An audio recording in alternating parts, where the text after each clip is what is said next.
नमो तस्से भगवतो अरहतो सम्मा सम्बुद्धस्से नमो तस्से भगवतो अरहतो सम्मा सम्बुद्धस्से नमो तस्से भगवतो अरहतो सम्मा सम्बुद्धस्से बुद्धं शरणं गच्छामि बुद्धं शरणं गच्छामि धम्मं शरणं गच्छामि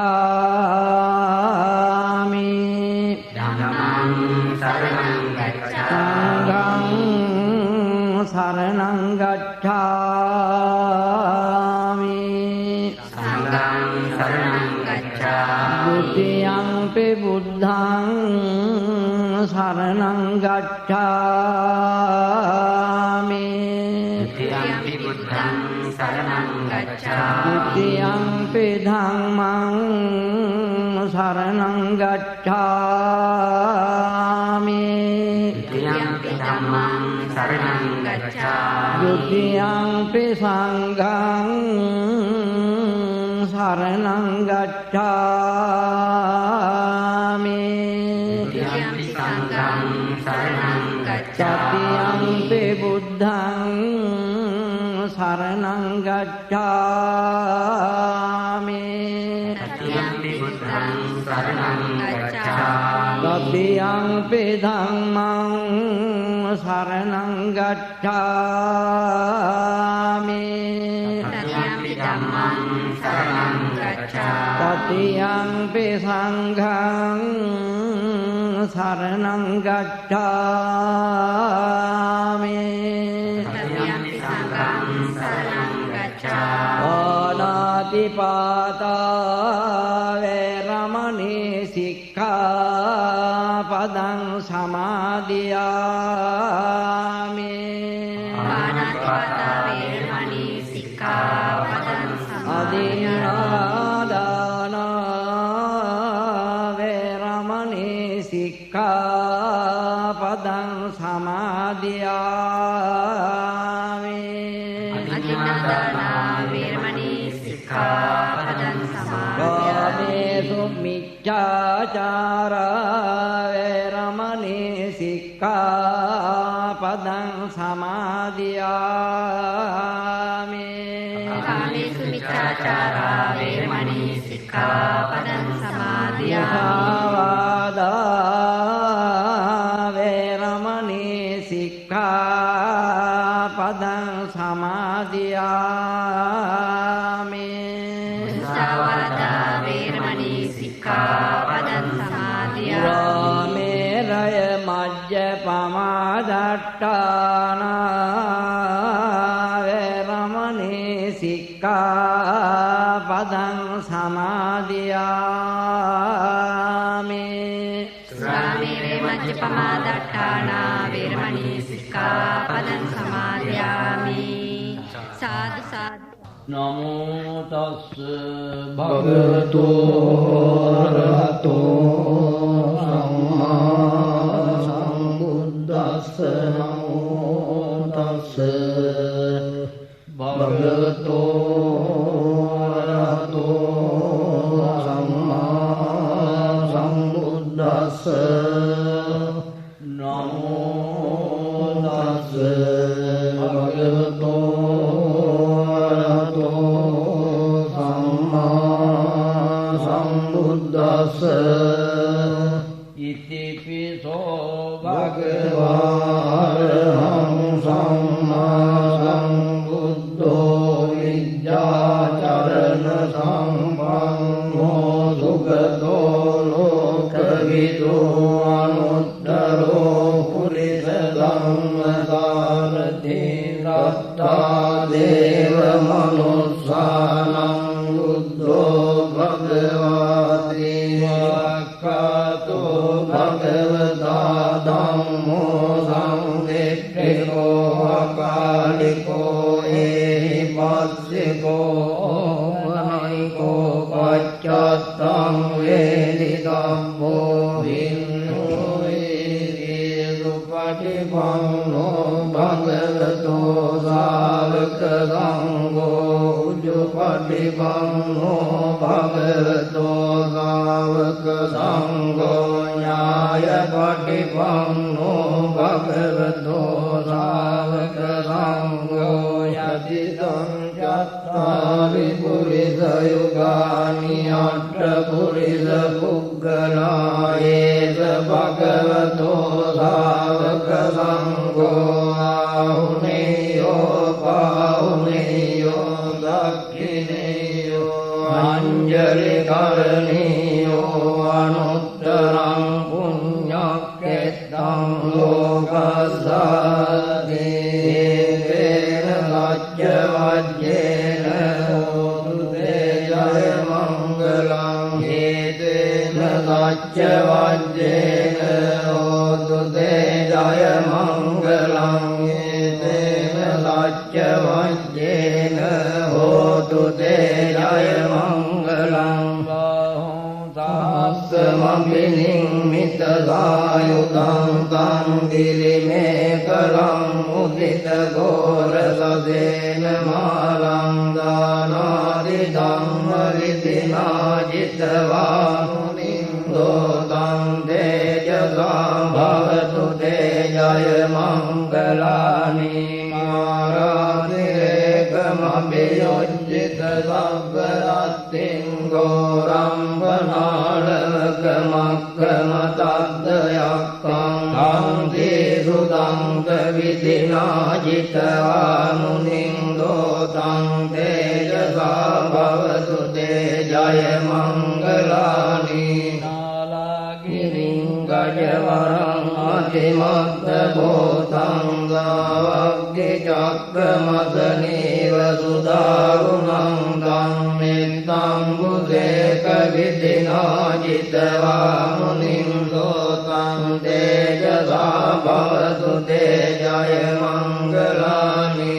උක්කිට කග්ගමතිහත්ත සුදාරුණං තං දාවං දියෝ ජනපදං කුලිමාලවං තං නිද්දේවි සංකතමනෝ ජිතවා මුනින්දෝ තං තේජසා භවතු තේජය මංගලානි කත්තාන කට්ට මුදරං ඉව ගබ්බිනියා චින්චාය දුට්ඨ වචනං ජනකාය මජ්ජේ වන්තේන සෝම විදිනා ජිතවා මුනින්දෝ තං තේජසා භවතු තේජය මංගලානි රාජ්‍යං විහාය මතිරාජ්‍යක වාදකේ තුං වාදා විරෝපිත මනං අතිහංද භූතං පඤ්ඤාපදීප ජලිතෝ ජිතවා මුනින්දෝ තං තේජසා භවතු තේජය මංගලානි අන්දෝපනන්ද භුජගං විබුදං මහිද්දින් බුද්දේන තේර භුජගේන දමාපයන්තෝ ඉද්දෝපදේශ විදිනා ජිතවා මුනින්දෝ තං තේජසා භවතු තේජය මංගලානි දුක්ඛාදෙට්ඨ භුජගේන සුදඩ්ඩහත්තං බ්‍රහ්මං විදුද්දි ජුති මිද්දි බකාභිදානං ඥානාගදේන විදිනා ජිතවා මුනින්දෝ තං තේජසා භවතු තේජය මංගලානි ඒතාපි බුද්ධ ජය මංගල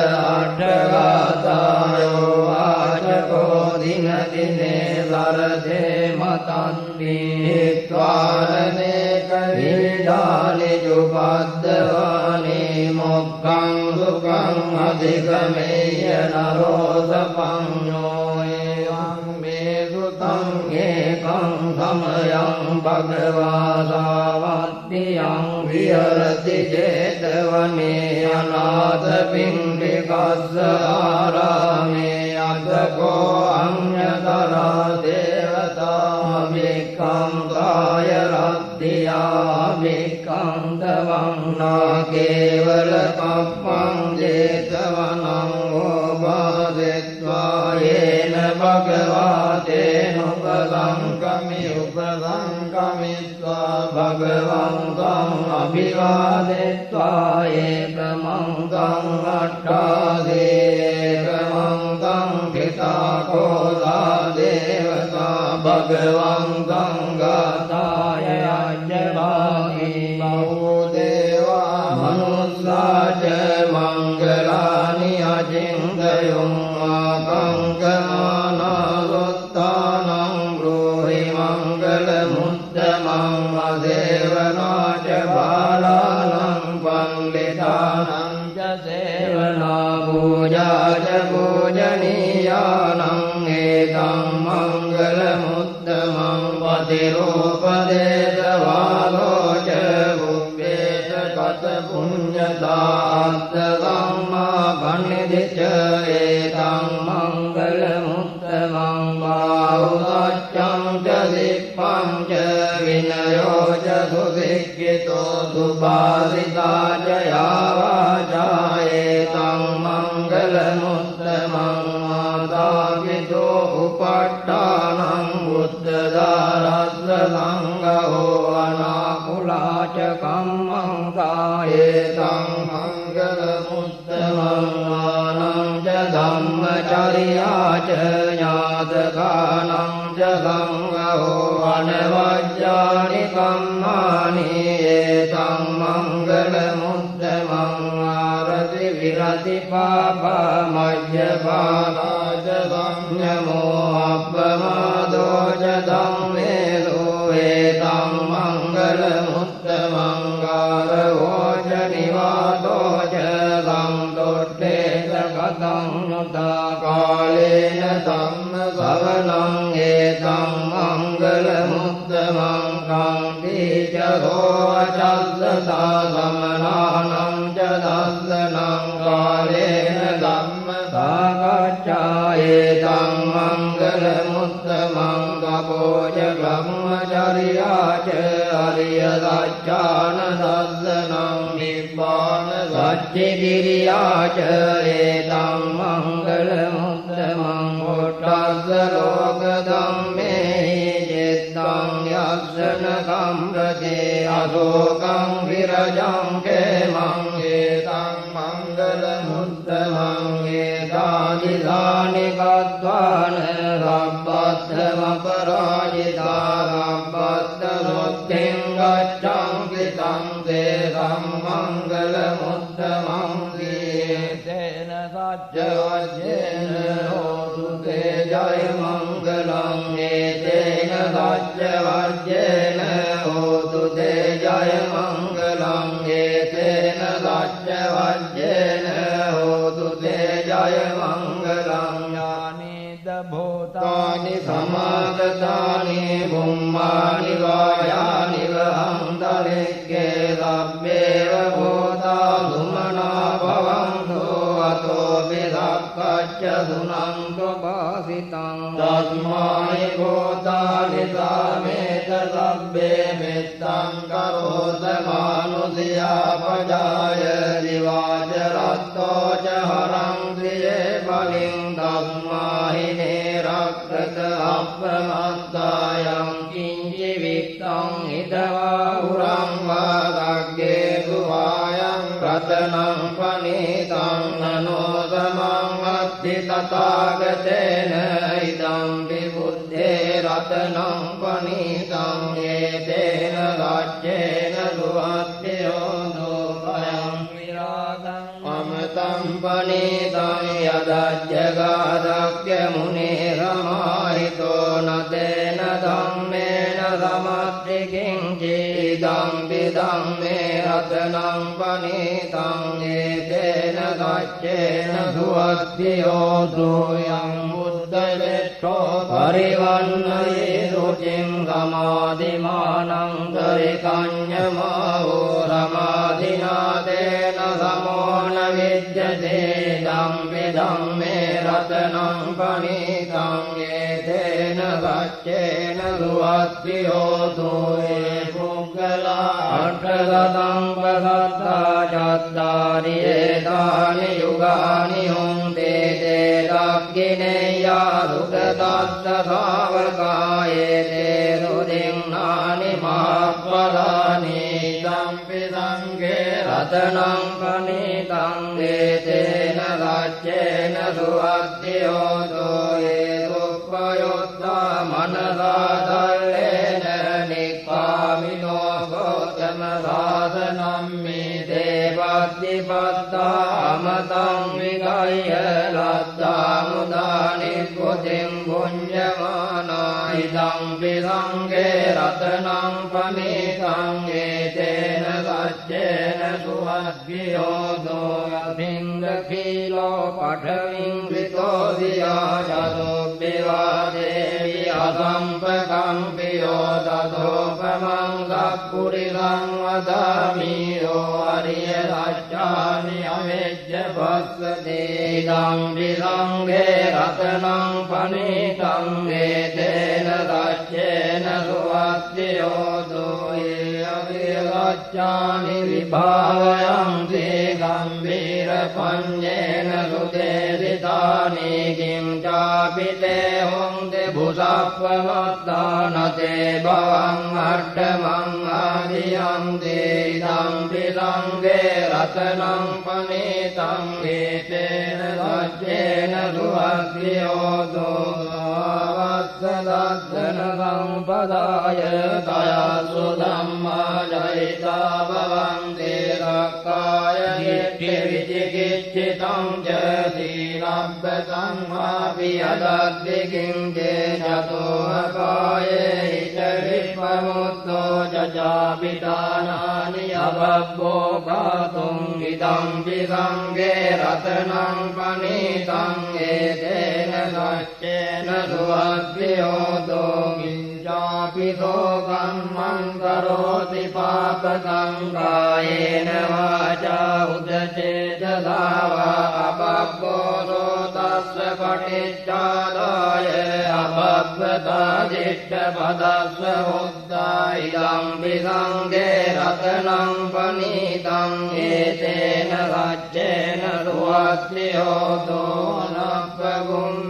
යතා පුස්සිතග්ගේ ගිම්මාන මාසේ පඨමස්මින් ගිම්මේ තතෝපමං ධම්ම වරං අදේසයේ නිපානගාමින් පරමං හිතාය ඉදම්පි බුද්ධේ රතනං පනිතං ඒතේන රාජ්‍යේන සුවද්දියෝ දෝවරෝ වරඤ්ඤෝ වරදෝ වරහරෝ අනුත්තරෝ ධම්ම වරං අදේසයි ඉදම්පි බුද්ධේ රතනං පනිතං ඒතේන රාජ්‍යේන සුවද්දියෝ දෝඛීලං පුරාණං අවන්නත්ති සම්භවං විරත්ත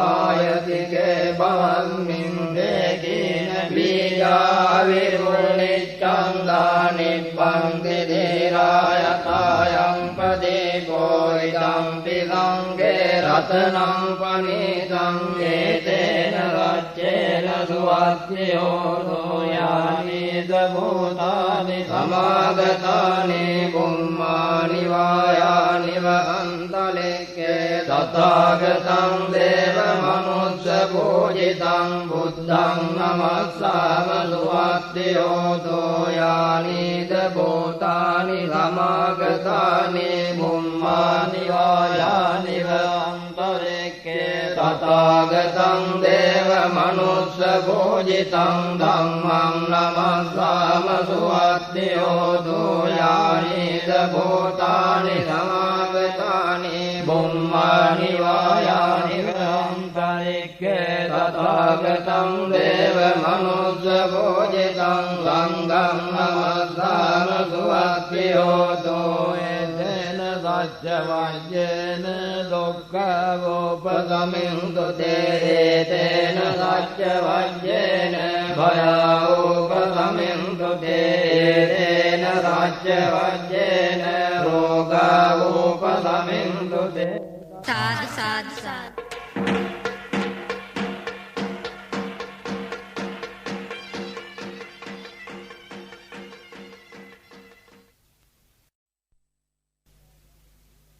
කරණීයමත්ත කුසලේන යන්තං සංඝං පදං අභිසමෙච්ච ලක්ඛෝ ජෝජ සෝජෝජ සුවජෝජස්ස මුදු අනතිමානේ සම්දොස්ස කෝජ සුබරෝච අප්පකිච්ඡෝජ සල්ලෝක මුත්තේ සංතින්ද්‍රයෝච නිපකෝච අප්පගබ්බෝ කුලේසු අනනුවිද්දෝ නච කොද්දං සමාචරේ කිංචියේන විඤ්ඤෝ පරේ උපවදේයං සුඛිනෝ වාගේමිනෝ හොන්තෝ සබ්බේ සත්තා භවන්තු සුඛිතාත්තා යේකේ ජීවාන භූතස්සේ දසාවාතාවරාවා අනවදේ සාදීගාවායේ මහන්ගාවා මජ්ජිමාරස්සකානුකසෝලා දිට්ඨාවායේව අද්දිට්ඨායේ චදෝරේ වසන්ති අවිදූරේ භූතාවා සම්භවේ දීවා සබ්බේ සත්තා භවන්තු සුඛිතාත්තා නපරෝ පරං නිකුබ්බේත නාදිමන්නේත කත්තචිනං පංචේ ව්‍යාරෝසනා පටිග සංඥානාඤ්ඤමඤ්ඤස්ස දුක්ඛමිච්ඡේය මාතායතානියං බුද්ධං ආයුධායේත බුද්ධමනුරක්ඛේ එවං විදබ්බ භූතේනෝ මාන සංභාවයේ අපරිමාණං මෙත්තං ච ලබ්බ ලෝකස්මින් මාන සංභාවයේ අපරිමාණං මුද්දං අතෝ ච දීයං ච සම්බාධං අවේරං අතපත්තං දෙට්ඨං චරං නිදින්නෝ වාදයානෝ ආයාව තස්ස විගතමිද්දෝ ඒකං සතින් අදිට්ඨේය බ්‍රහ්මමේකං විහාරං ඉදමාහෝ දෙට්ඨෙන් ච අනුපගම්ම සීලවාදස්සනේන සම්පන්නෝ ගාමේසු විනය්‍යගේ ධම්මයි ජාතු කබ්බදේයං පුනරේති යයාසනගතා විරාජෙත්වා මාරං සවාහිනින් යතු සච්චා මතර සංයේති වෙංගුනරාසබාතන්නං කරාදයෝ බුද්ධාට්ඨවේ සදිනායකා සබ්බේ පතිට්ඨිතා දුයං මත්තකේ මුනිස්සරා ගිරේ පතිට්ඨිතා බුද්ධා ධම්මෝ ච තව ලෝචනේ සංඝෝ පතිට්ඨිතෝ දුයං මුරේ සබ්බ ගුණාකරෝ අනුරුද්ධෝ ච සාරිපුත්තෝ ච දක්ඛිනේ මොණ්ඩඤ්ඤෝ පිට්ඨි භාගස්මින් මුග්ගල්ලානෝ දිවාමගේ දක්ඛිනේ සවනේ සුයං ආහුම් ආනන්ද රාහුලා කස්සපෝ ච මහානාමෝ භෝසං වාමසෝතගේ කේසං කේ පිට්ඨි භාගස්මින් සුරියෝ වියපවංකරෝ නිසින්නෝ සිරි සම්පන්නෝ විතෝ මුනි පුංගවෝ කුමාර කස්සපෝ නාම මහේරේ චිත්‍රවාදකෝ දෝතුයං වදනේ නිච්ඡං පතිට්ඨාති ගුණාකරෝ පුන්නෝ අංගුලිමාලෝ ච උපාලීනං දසීවලී තේරා පංචයි මේ ජාතා ලලාටේ තිලකාතව සේනාදීති මාතේරා විජිතා දින සාවකා ජලන්තා සීලතේ ජේන අංගමංගේ ගුණං තිතා රතනං පුරතෝ ආදී දක්ඛිනේ මෙත්ත සුත්ත ගන්ධජග්ගං වච්චතෝ ආදී වාමේ අංගුලිමාලකං කන්ද මෝර පරිත්තං ච ආඨානාටිය සුද්ධකං ආකාසච්ච ධනං ආදීසේ සාපාකාර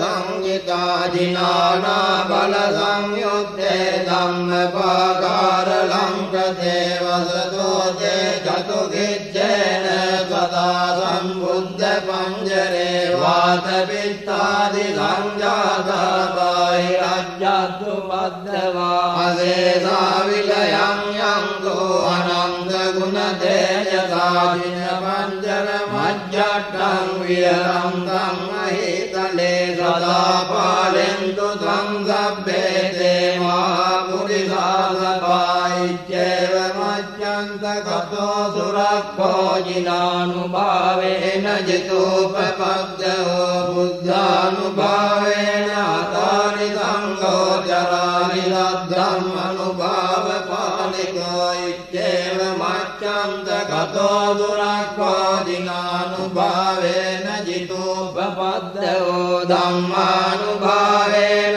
අතානි සංඝෝ චරානි ලද්දම් අනුභාව පාලිකෝ ඉච්ඡේව මච්ඡන්ත කතෝ සුරක්ඛෝ ජිනානුභාවේන ජිතෝපපද්දෝ සංඝානුභාවේන අතානි සංඝෝ චරානි ලද්දම් අනුභාව පාලිතෝ තද්දම්ම පාකාර පරිග්ගතෝ දේ අට්ඨාරියා අට්ඨ දිසාසු අංගේ තන්තරේ අට්ඨනාථා භවන්තේ උද්දං විදානං වජිනාඨිතා මේ බින්දන්තෝ මාරසේනං තව සිරදිතෝ බෝධිමාරුය සත්තා මොග්ගල්ලානෝ දිවා මේ වසති භුජටේ දක්ඛිනේ සාරිපුත්තෝ ධම්මෝ මජ්ජේ උරස්මින් විහෙරති භවතෝ මොක්ඛතෝ මෝරයෝ නිම්හම්පත්තෝ බෝධිලත්තෝ චරණ යුගගතෝ භානුලෝකේ කනාතෝ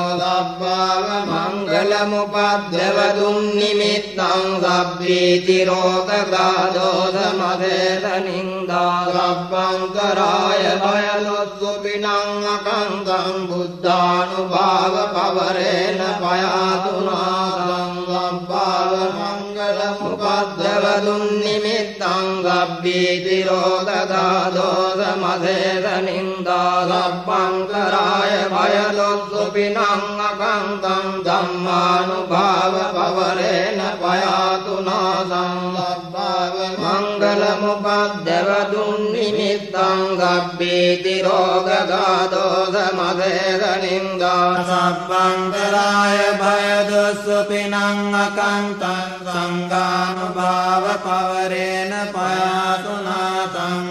යං දුම් නිමිත්තං අවමංගලං ච යෝචාමනාපෝ සකුණස්ස සද්දෝ පාපග්ගෝ දුස්සුපිනං අකංකං බුද්ධානුභාවේන විනාශමෙන්තෝ යං දුම් නිමිත්තං අවමංගලං ච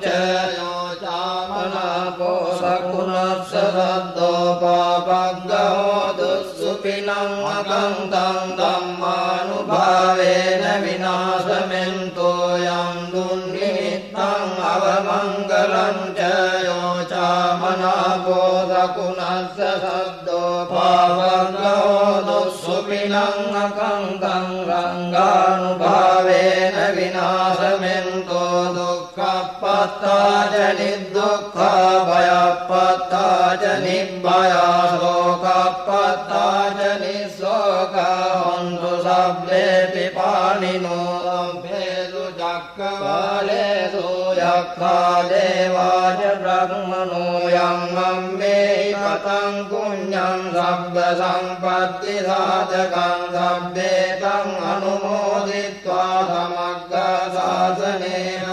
පමාදරයිතා හුන්තෝ ආරක්ඛාසු විශේෂතෝ සාසනස්ස ච ලෝකස්ස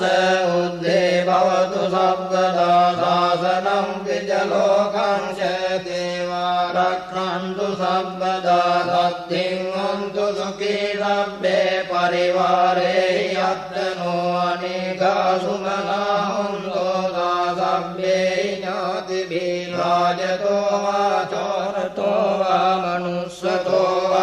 මනුස්සතෝ වා අග්ගිතෝ වා උදකතෝ වා පිසාචතෝ වා කානුකතෝ වා කණ්ඨකතෝ වා නක්ඛත්තතෝ වා ජනපද රෝගතෝ වා සද්ධම්මතෝ වා අසංදිට්ඨිතෝ වා සත්පුරිසතෝ වා චණ්ඩ හද්දි අද්ද මිල ගෝණ කුක්කුර අයිවිච්චික मणि सप्पदीपी राच्यस राज्य सूकर मैद यक्क रक्क साधी नाना भयतो वा नाना रोगतो वा नाना उपद्रवतो वा आरक्खं कन्नं तो वित्तावता च अम्मेहि सम्पदं पुण्य सम्पदं लब्धे देवा अनुमोदन्तो सब्ब सम्पत्ति सिद्धिया दानं ददन्तु शब्दाय शीलं रक्षन्तु सर्वदा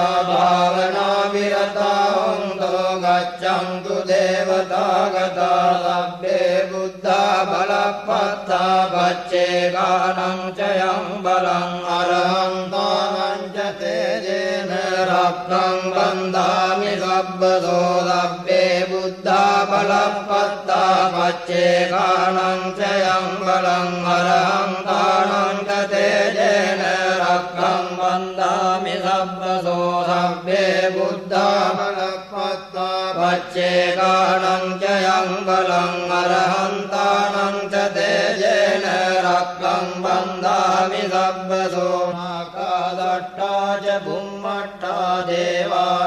देवानागामहिद्धिका पुण्यन्तम् अनुमोदित्वा चिरं रक्षन्तु लोकशासनम् भूतानि समागतानि भुम्मानि वायानि वहङ्कलिके सब्बेव भूता सुमना भवन्तु अतोऽपि रक्षच्च शृणन्तु भाषितं तस्माय भूतानि सामेत दग्धे मित्रं करोत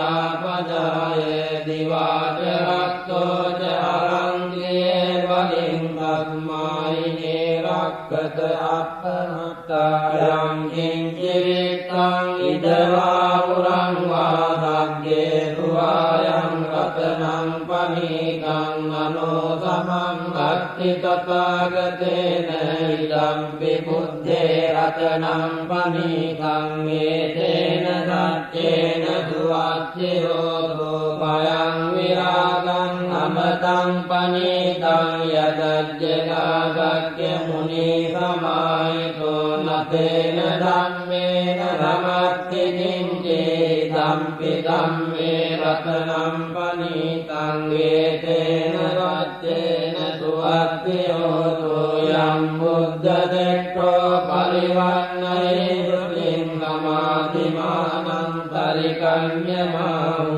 समाधिना तेन समो न विद्यते इदम्पि धम्मे रत्नं पनीतं एतेन सत्येन सुवाच्ययोतो ये पुग्गला अट्टशतं प्रदत्ता चत्वारि एतानि युगानि हन्ति ते दक्षिणेया सुगतस्य धावकाये ते सुदिन्नानि महाफलानि तम्पि सङ्गे रत्नं पनीतं एतेन सत्येन सुवाच्ययोतो ये दुःखयुक्ता मनसा दल्लेन निक्कामिनो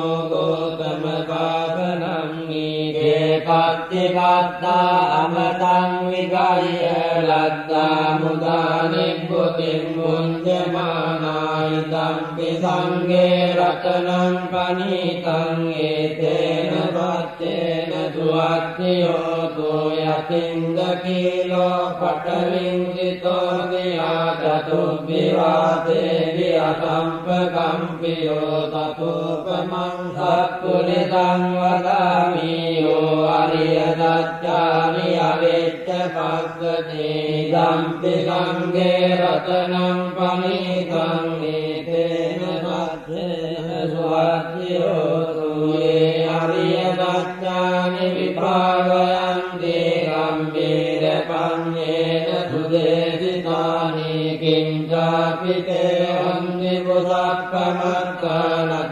भवन्नट्टमङ्गादियन्ति इदम्पि सङ्गे रत्नं पनीतं एतेन सत्येन सुवाच्ययोतो भावत्सदर्शन सम्पदाय दयस्तु धम्मचरिता भवन्ति सक्काय दिट्ठि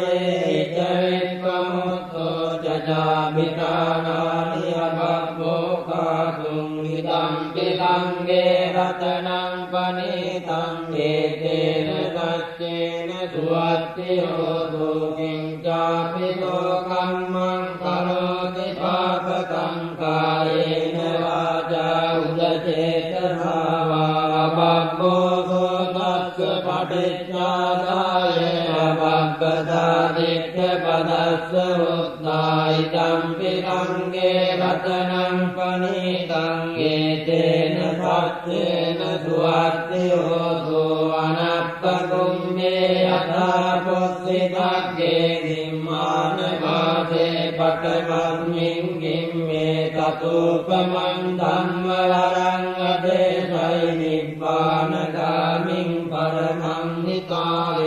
इदं विबुद्धे रतनं पनीतं एतेन सत्येन सुवर्तिरोधो वरो वरण्यो वरदो वरारो अनुत्तरो धम्मवरं अदेशैदं विबुद्धे रतनं पनीतं एतेन सत्येन सुवर्तिरोधो कीनं पुराणं नवं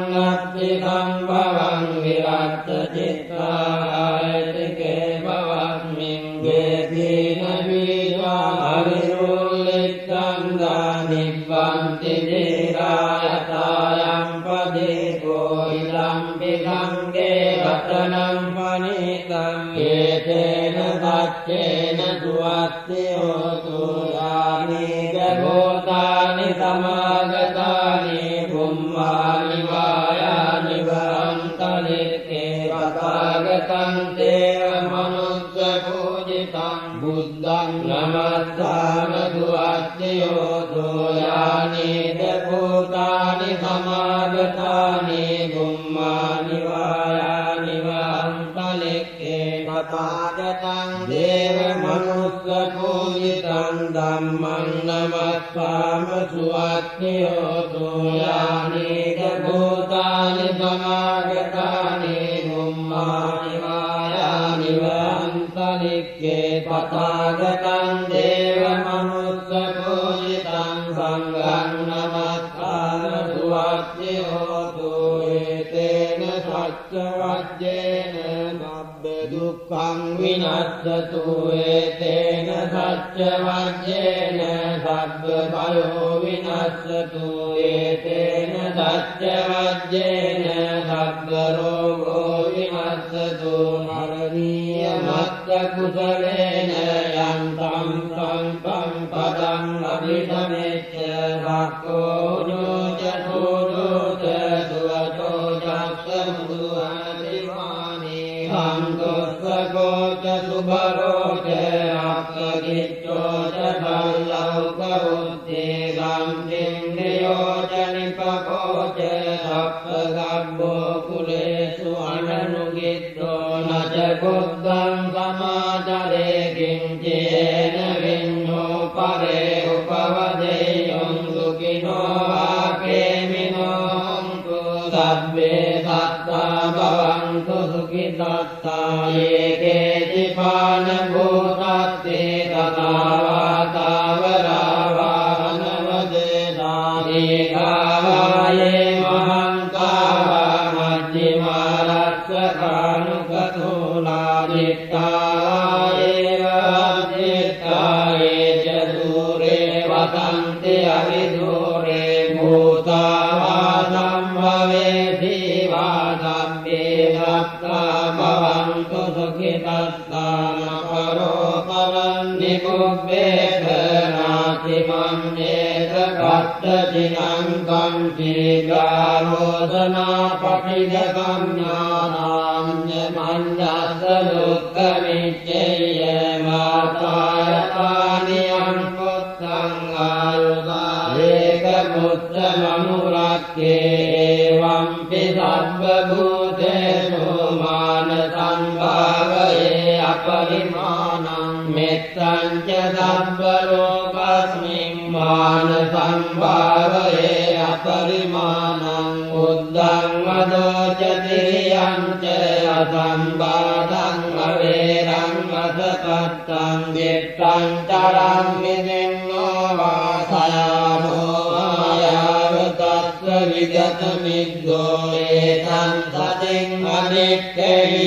ධම්මමේතං විහාරං විදමාෝ දිට්ඨිං ච අනුපලම්ම සීලවාදස්සනේන සම්පන්නෝ කාමේසු විනය්‍ය වේදං අයිදාතු ගබ්බදයං පුනරේති